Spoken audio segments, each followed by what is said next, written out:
मैया एक दिन दही बिलो रही थी तो ठाकुर जी जाकर के मैया की गोद में बैठ गए। मैया तो को तेरो दूध प्यारो लगे कि तेरो पूत प्यारो लगे, बता दोनों में अच्छो कौन लगे। मैया बोली मेरे को तो मेरो लाला ही प्यारो लगे। अब लाल जी 4.5 वर्ष के हो गए, अब भी मैया की गोद से लिपट करके उनका दूध पीते हैं।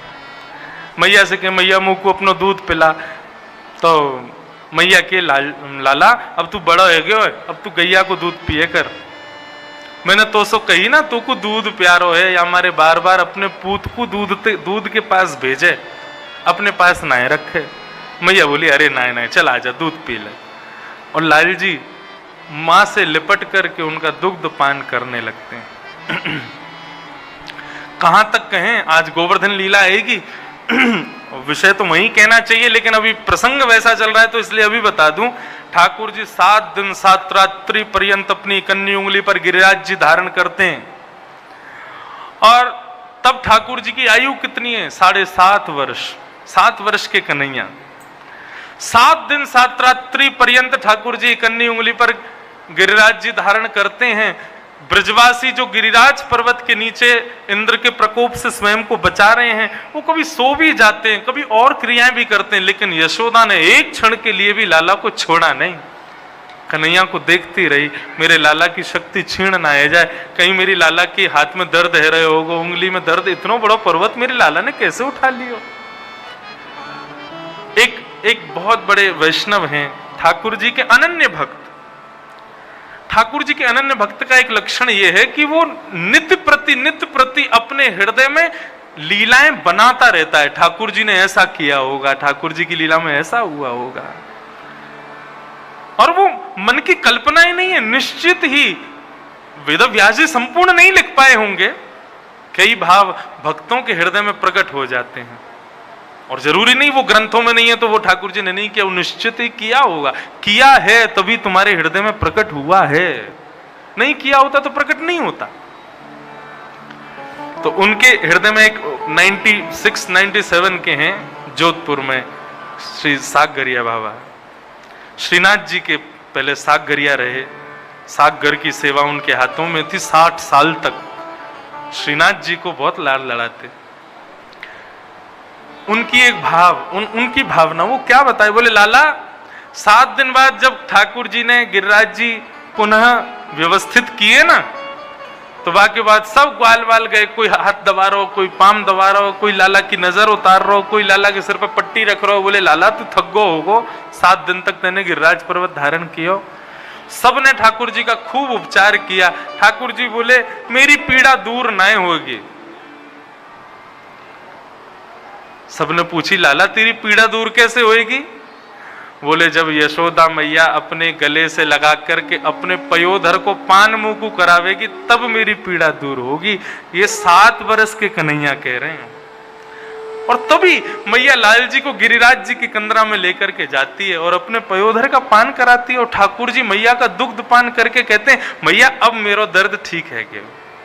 मेरी मैया को दूध मिल गया मुंह को। ऐसा इतना प्रेम ठाकुर जी का मां के प्रति।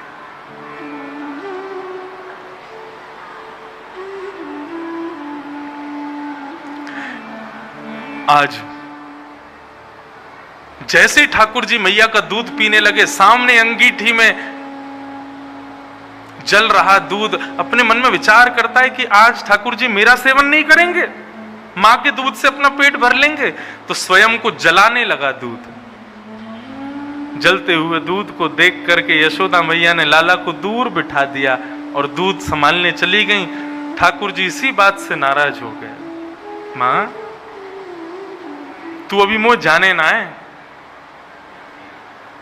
3-3 युगों तक संत बैठे रहते हैं, तपस्या करते हैं, तब भी मेरा एक क्षण दर्शन उनको नहीं हो पाता है। बड़े बड़े राजा, बड़े बड़े महाराजा अपना जन्म गवा देते हैं कि ठाकुर जी हमारे सामने प्रकट हो जाए, मैं प्रकट नहीं होता। और मैं तेरे यहां लाला बनकर के आगे और ये सब लीला कर रहा हूं और तू मोह छोड़ करके संसारी वस्तुओं में पड़ी रहती है।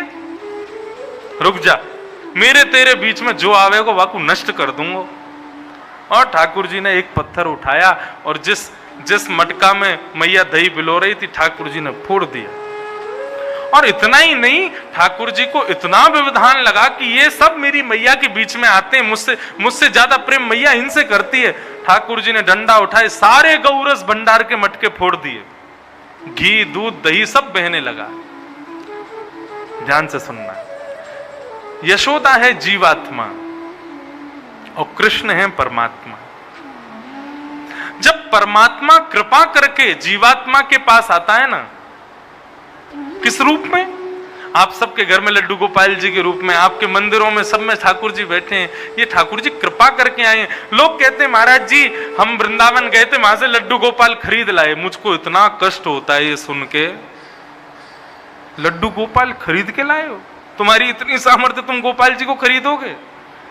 खरीदी वस्तु जाती है, तुम अभी भी उनको वस्तु मान रहे हो क्या? शब्द ध्यान से बोला कीजिए।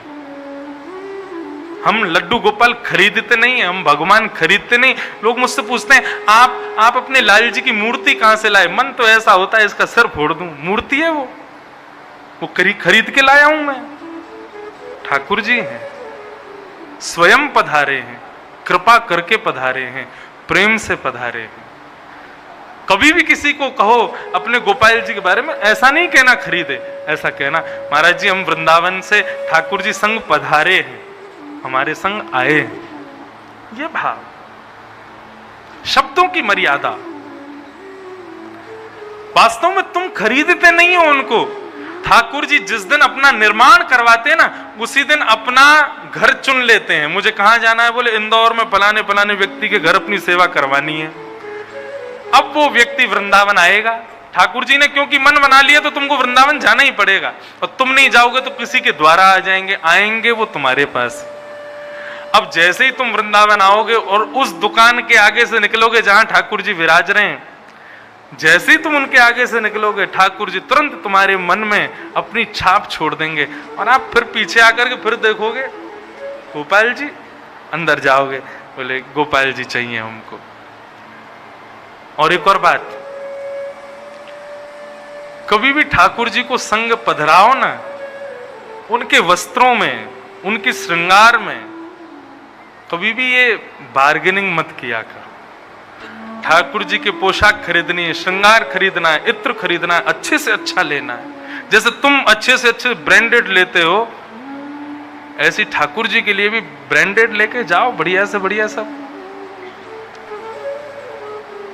हमारे ठाकुर जी के इत्र ही बहुत महंगे आते हैं। एक एक ग्राम इत्र जिनकी रकम 4-4 हजार है, वो ठाकुर जी के लिए 10-10 ग्राम आते हैं सेवा में। तभी तो ठाकुर जी खिलते हैं, तभी तो ठाकुर जी बोलते हैं, तभी तो ठाकुर जी अनुभव कराते हैं। जब तुम अपनी सेवा में कटौती करोगे, ठाकुर जी बोले अरे कंजूस है। भाव से करो। ठाकुर जी कभी खरीद नहीं सकते आप, ठाकुर जी कृपा करके आते हैं आपके यहाँ। और ठाकुर जी वो जो तुम्हारे यहाँ आए हैं कृपा करके, वो तुम्हारे लिए आए हैं, तुमसे प्रेम करने के लिए आए हैं। यदि तुम उन्हीं को गॉड मानोगे, उन्हीं को सूक्ष्म मान करके बाकी की वस्तुओं को प्रधानता दोगे, तो ठाकुर जी 2 स्थिति करते हैं, या तो हमेशा के लिए तुम्हारा त्याग कर देंगे, या फिर वो वस्तु जो बीच में व्यवधान बनेगी उसको नष्ट कर देंगे। 2 काम। ठाकुर जी ने देखा कि व्यवधान बन रहा है, ये सारा गौरस तोड़ दिया। मैया ने जैसे ही देखा, दूध दही घी मक्खन सब फैला पड़ा है। मैया बोली आज यदि लाला को मैंने नहीं डांटो, आज यदि लाला को मैंने नहीं समझाया तो बिगड़ जाएगा। और यशोदा मैया छड़ी लेकर के ठाकुर जी के पीछे, आज पहली बार छड़ी उठाई है मैया ने, और कन्हैया के पीछे दौड़ रही हैं। आगे आगे पर ब्रह्म परमात्मा दौड़ रहा है और पीछे पीछे जीवात्मा छड़ी लेकर के दौड़ रहा है। मैया के केशों में लगे हुए जो गजरा है ना पुष्पों के, वो भी अपने फूलों को बिखेर रहे हैं, मानो मैया का पुष्पार्चन कर रहे हो, मैया के चरणों में वंदन कर रहे हो। मैया तेरे सिर पर रहने के योग्य नहीं, हम तेरे चरणन की धूल हैं। अरे तू जानती नहीं तुझसे कौन डर के भाग रहा है? गोपियां अटारियों पर खड़ी हैं, सब देख रही हैं, अरे मैया पीछे पीछे भाग रही है, आज लाला की तो सामत आएगी, आज तो मैया छोड़ेगी नहीं लाला है। ठाकुर जी गलियों से गलियों में चौकड़ी भर करके भाग रहे हैं, पीछे पीछे मैया भाग रही है। तभी एक वन में पहुंचे। उस वन में ठाकुर जी ने जैसे ही पीछे देखा तो मैया नीचे बैठ गई, जोर जोर से सांस ले रही है, पसीना आ रहे हैं मैया को, दौड़ते दौड़ते हालत खराब। ठाकुर जी बोले मैया कहाँ गए हो? लाला मैं हार गई, मुझसे अपना चलो जा रो। तू हार गई है? बोले हाँ, देख तेरे दूध में कितनी ताकत, हम ना हारे अभी तक। लाला अब तू बातन न मत बनावे, अब जल्दी तो मेरी हार को दूर कर। कैसे दूर होगी तेरी हार? बोले यदि तू दौड़ के मेरे गले पे लग जाएगा सोई मेरी हार दूर रह जाएगी। मैया ठाकुर जी बोले मैं ना आऊंगा तेरे पास। क्यों ना आवेगो? बोले तेरे हाथ में छड़ी लग रही है, या छड़ी से तू मुंह को मारेगी या के डर के मारे मैं ना आ रहा हूं। मैया बोली तो क्या करूं? बोले छड़ी फेंक, मैं आ जाऊंगा। आ जाएगा फिर? बोले हाँ आ जाऊंगा। मैया ने जैसी छड़ी दूर फेंकी, ठाकुर जी दौड़ करके गए, मैया के गले लग गए। मैया ने ठाकुर जी को गले से लगाया। भागवतकार इस भाव का वर्णन ऐसे करते हैं कि परमात्मा कृष्ण है और जीवात्मा यशोदा है। परमात्मा जीवात्मा से डर के कब भागता है? जब जीवात्मा अपने हाथ में अहंकार, दंभ, क्रोध, काम, मोह रूपी छड़ी ले लेता है, तब परमात्मा कहते हैं दूर, मेरे पास मत आना, दूर रहो, दूर रहो, दूर रहो। हम कहेंगे ठाकुर जी हमारे पास क्यों नहीं आते? बोले तेरे हाथ में जो ये छड़ी है ना, काम की, क्रोध की, लोभ की, मोह की, ईर्ष्या, द्वेष, अभिनिवेश, अहंता, ममता, इन सबसे मैं दूर रहता हूं। यदि तू मेरे पास आएगा तो ये छड़ी मुझे छुएगी और ये सब मेरे हो जाएंगे, इसलिए मैं इनसे दूर रहता हूं और इनको जो अपने पास रखता है उससे भी दूर रहता हूं। तभी यशोदा कहती है छड़ी फेंक दूं तो आ जाएगा? बोले हाँ आ जाऊंगा। मतलब मानव जैसे ही अपने विकार, अपनी गलत आदतें और अपने ये मन के जितने भी दूषित भाव हैं इनका त्याग कर देता है, तो फिर मानव को नहीं दौड़ना पड़ता ठाकुर जी की तरफ, ठाकुर जी दौड़ते हैं उसकी तरफ। ठाकुर जी आते हैं। ठाकुर जी गए और जाकर के यशोदा मैया से लिपट गए। मैया ने आंखों का रंग बदला, चेहरे का ढंग बदला और कन्हैया का पकड़ा हाथ, बोले चल अब आया तू पकड़ में, चल अब। मैया तेने मुंह से झूठ बोलो, तू बोली हार दूर होगी, तू मुझको पकड़ के ले जा रही है। मैया तेरो इतनो भोरोसो लाला, देखियो मेरो कैसो कोमल हाथ है, देखियो मेरे कैसे कोमल चरण, कितने कोमल मेरे गाल, तुम मुझसे मारेगी, तुम मुझको डांटेगी मैया? बोले सब कोमल है तेरो, बातन ने मत बनावे, अब चल आज तू को पकड़ के बांधूंगी मैं। और यशोदा मैया ठाकुर जी को लेकर के गई और जाकर के ऊखल से बांधने लगी। जैसी उखल से बांधे तो सब बताते हैं कि रस्सी छोटी हो जाती है। क्यों? ठाकुर जी कभी बंधन में बंध ही नहीं सकते, उनको कोई बंधन बांध ही नहीं सकता। ठाकुर जी को कौन बांध सकता है? जो स्वयं स्वच्छंद है। बंधन का निर्माण जिसने किया है वो बंधन में कैसे बंध सकता है? लेकिन तभी यशोदा मैया के मुखमंडल को ठाकुर जी देखते हैं, प्रश्वेत के बिंदुओं को देखते हैं और मैया के मुखमंडल में जो ठाकुर जी के प्रति भाव है उस भाव को जब ठाकुर जी देखते हैं, इतने में ही मैया रस्सी से ठाकुर जी को बांध देती हो, ठाकुर जी बंध जाते हैं। ठाकुर जी सोचते हैं क्यों बंध गया मैं? बोले मुझे दुनिया में कोई नहीं बांध सकता, केवल प्रेमी भक्त ही मुझे बांध सकता है। अहम भक्त पराधीन। एक कवि कहते हैं, इंसान कहे कि मैं बड़ा तो धरती पर तू क्यों खड़ा? उड़ने लग जा आकाश में, बड़ा है तो क्यों खड़ा है धरती पर? और धरती कहे कि मैं बड़ी तो शेष के सर पर क्यों पड़ी? शास्त्रानुसार धरती शेष नाग के सिर के ऊपर विराज रही है। शेष कहे कि मैं बड़ा तो शंकर जी के गले में क्यों पड़ा?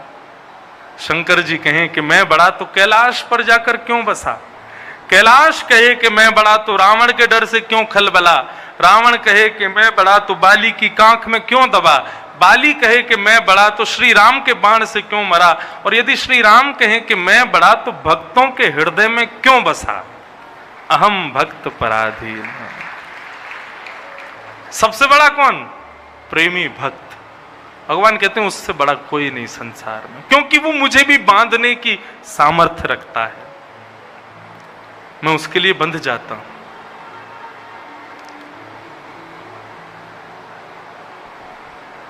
ठाकुर जी बंध गए उखल से। दो वृक्ष यमलार्जुन के वृक्ष नंद भवन में थे, दोनों कुबेर के पुत्र हैं, नलकूवर और मणिग्रीव। नग्न स्नान कर रहे थे नदी में। नारद जी को आते देखा, तब भी इन्होंने वस्त्र धारण नहीं किए, मद्यपान करके स्नान कर रहे थे। नारद जी ने श्राप दे दिया, बोले बहुत नग्न रहने का शौक है, जाओ वृक्ष बन जाओ। लेकिन क्रोधोपि देवेन वरेण तुल्यम, शास्त्र आज्ञा करते हैं बड़े बुजुर्गों का गुस्सा वरदान के समान होता है। इसलिए बड़े बुजुर्ग यदि गुस्सा करें तो बच्चे को खुश होना चाहिए, चलो वरदान मिल रहा है, कुछ अच्छा मिलेगा इस गुस्से के फल में। यदि बड़े लोग गुस्सा नहीं करते तो तुम ऐसा कुछ करो कि उनको गुस्सा आवे, वो तुम पे गुस्सा करें, चिल्ला में, दो चार गाली दे में, चप्पल फेंक के मारें, तब समझना जीवन में कुछ बन पाओगे।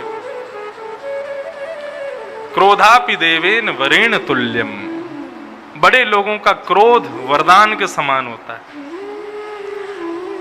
नारद जी महाराज ने श्राप दिया, लेकिन उनका श्राप कितना फलीभूत हुआ नलकुवर मणिग्रीव को, कि आज ठाकुर जी, मेरे नाना जी पूज्य पंडित श्री कृष्णलाल शास्त्री जी, भागवत के बड़े अच्छे वक्ता, परम पद हुआ उनका ठाकुर जी के चरणों में है। भागवत के छोटी छोटी ऐसी प्यारी प्यारी बातें मुझे बताते थे। वे कहते थे लाला देख, नलकुवर मणिग्रीव ये दोनों नंद भवन के दो वृक्ष हैं, इनको नारद जी ने श्राप दिया, लेकिन नारद जी का श्राप इनके लिए आशीर्वाद से कम नहीं है। मैंने कहा क्यों? बोले कन्हैया रात्रि में अष्टमी की रात्रि को वसुदेव जी कन्हैया को लेकर के गोकुल में आए, सब गोकुल में सो रहे थे, किसी ने दर्शन नहीं किया, नलकुवर मणिग्रीव ने उनको देखा। प्रथम दर्शन गोकुल में किसने किया भगवान का? बोले नलकुवर मणिग्रीव ने किया। और तो और ये इतने ऊंचे थे कि ठाकुर जी कौन सी गली में क्या लीला कर रहे हैं ये सब देखते थे। ओ देख ठाकुर जी वो गली में वहां घूम रहे हैं, उस गोपी के यहाँ ऐसे कर रहे हैं, इस गोपाल के यहाँ ऐसा, ये सारी लीलाओं का दर्शन करते थे। ये लीला दर्शन आशीर्वाद इनको कहां से प्राप्त हुआ? बोले नारद जी के क्रोध से प्राप्त हुआ।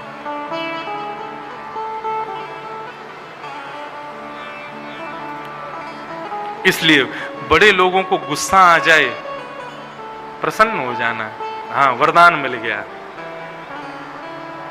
एक बार मैं बता रहा था कथा में, तो एक लड़का वो क्या करे, पांव तो मैं छूने देता नहीं, जैसे ही मैं मंच से नीचे उतरूं तो मेरी धोती खींचता। एक दिन खींची, और मैंने कहा अरे भाई ये क्या करते हो? दूसरे दिन उतरा तो फिर खींची, उसको मैंने पकड़ा, मैंने क्या करता है तू? मैंने पांव छूता नहीं है, ऊपर से धोती खींचता है। बोले आपको गुस्सा दिला रहा हूं, आप गुस्सा करोगे वो वरदान बन जाएगा। मैंने कहा जय हो तेरी। मैंने कहा ऐसा गुस्सा भी नहीं दिलाना है।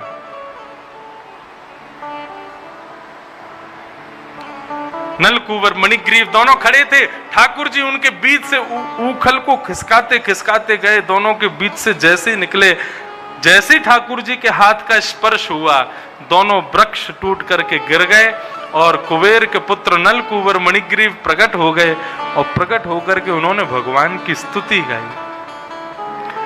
वाणी गुणानुकथने श्रवणौ कथाया, हस्तौ च कर्मसु मनस्तव पादयोर्न, स्मृत्यां शिरस्तव निवास जगत् प्रणामे, दृष्टि सतां दर्शनेस्तु भवत्तनूनाम्।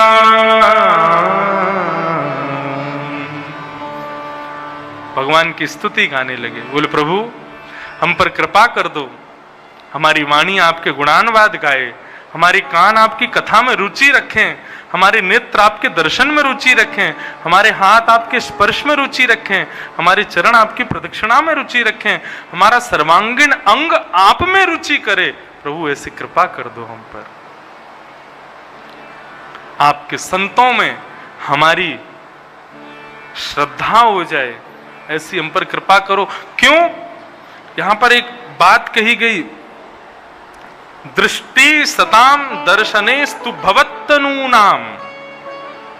आपके संतों का दर्शन आपके दर्शन से कम नहीं है भगवान। ये बात कौन कह रहे हैं? नलकूबर मणिग्रीव। क्यों? बोले क्योंकि संत जो हैं वो आपका ही अंश स्वरूप है, आपके ही तनु यानी कि पुत्र के समान है। आपका दर्शन भले ही हमको ना हो पाए, लेकिन आप कृपा करना कि आपके सुंदर कथा गाने वाले वक्ता, आपके सुंदर भजन करने वाले संत, आपके सुंदर स्मरण करने वाले ब्राह्मणों का हमको निरंतर दर्शन हो भगवान, ऐसी कृपा हम पर करना। इस प्रकार नलकूबर मणिग्रीव ने भगवान की स्तुति गाई और भगवान को प्रणाम करके दोनों मुक्त होकर के वैकुंठ को प्रस्थान कर गए। भगवान बोले भले आदमी मुझको खोल जाते, मैंने तुमको मुक्त किया, तुम मुझे कर देते, लेकिन नहीं। इसका भी उत्तर देते हैं, बोले कि क्योंकि भगवान साधारण पाश में नहीं बंधे, प्रेम पाश में बंधे हैं। तो प्रेम पाश को हर कोई नहीं खोल सकता, वही खोल सकता है जिसने बांधा है। प्रेम बंधन है। यशोदा मैया को जोर की आवाज आई, वृक्षों की गिरने की, सब दौड़ करके आए। यशोदा मैया ने आकर के लाला को उखल से मुक्त किया और यशोदा मैया ने कहा अब हम यहां नहीं रहेंगे, अब हम वृंदावन चलेंगे, बिहार वृंदावन रहेंगे, अब यहां नहीं रहना। क्योंकि जिस दिन से कन्हैया को जन्म भयो बाद ना से कोई ना कोई संकट आपत्ति विपत्ति लाला पे आके गिर पड़े, अब हम वृंदावन जाएंगे। नंद बाबा के भैया ने बताया एक नवीन वन है। किसका वन? बोले वृंदाया तुलसी ही वनम, वृंदावनम। वृंदावन का दूसरा अर्थ क्या है? भगवान कृष्ण का एक नाम है वृंदाव। क्या नाम है? वृंदाव। ठाकुर जी का नाम है। और जहां पर ठाकुर जी का आयन यानी कि घर हो, उसका नाम है वृंदावन। वो ठाकुर जी का नित्य नीला स्वरूप है, ठाकुर जी का निज निवास है। उस वृंदावन में सब गोकुलवासी कन्हैया को लेकर के गोकुल छोड़ करके वृंदावन को प्रस्थान कर गए।